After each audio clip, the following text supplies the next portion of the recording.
Fortaleza, Brazil, March 2005. On a quiet residential street, nothing looks unusual. No police sirens, no alarms, no warning signs, just a small empty house and a white van pulling up outside. This is the story of how $70 million vanished from the Central Bank of Brazil without a single alarm being triggered.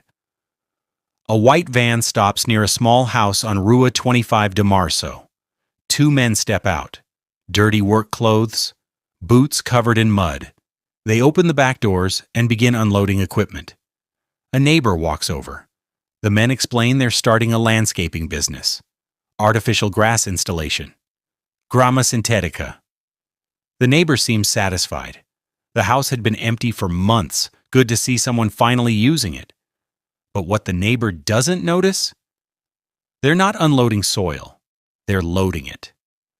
The man behind this operation is Luis Fernando Ribeiro, 42 years old, professional criminal, former bank security consultant. He knows how banks work because he used to protect them. Now he's about to rob one. And he rented this house for one reason only. It sits exactly 256 feet from the Central Bank of Brazil.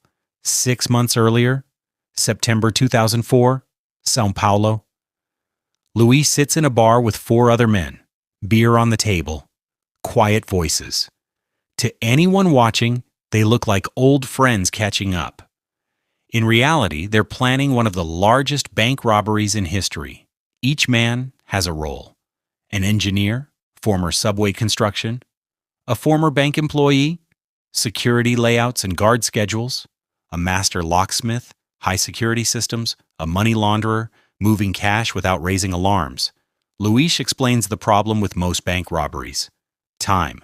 You get 3 minutes, maybe 5. But what if time didn't matter? February 2005, Fortaleza. Luis rents the house on Rua 25 de Março. Small, 2 bedrooms, garage, nothing special.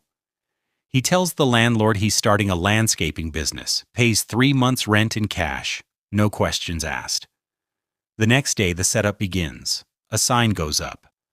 Grama sintética, professional landscaping services, shovels, rakes, artificial grass. Everything looks legitimate. Inside the house, furniture is removed. Floor tiles are ripped up. Digging begins. The soil is harder than expected. Clay mixed with rock. Slow, painful. The engineer adjusts the plan. Stronger tools, more time. By the end of the first week, they've dug 10 feet down. A vertical shaft, reinforced with wooden beams. Then comes the hardest part, the horizontal tunnel. Night after night. 2 men digging, 1 filling buckets. Soil is carried back to the house, loaded into the van. Every night, the van drives around the city, dumping dirt at construction sites, empty lots. Anywhere it won't be noticed. At 180 feet, they hit a water pipe. Mud floods the tunnel. At 220 feet, power lines. One wrong cut could shut down half the city. They work around it, carefully. By late April, the tunnel is almost complete. 6 feet from the bank's foundation. The central bank sits on 4 feet of reinforced concrete. Steel rebar inside. Diamond-tipped drill bits are brought in. They wait for the weekend. Saturday night, August 6, 2005, 11 p.m. 4 men enter the tunnel. 250 feet of darkness. The drill starts. They stop every 30 minutes, listening, no alarms. By 4 a.m., they break through. Fresh air rushes in. They're inside the central bank. 1 man climbs into the basement. Concrete walls, storage boxes. Above him, a metal grid. No alarm. Bolts removed. He climbs up.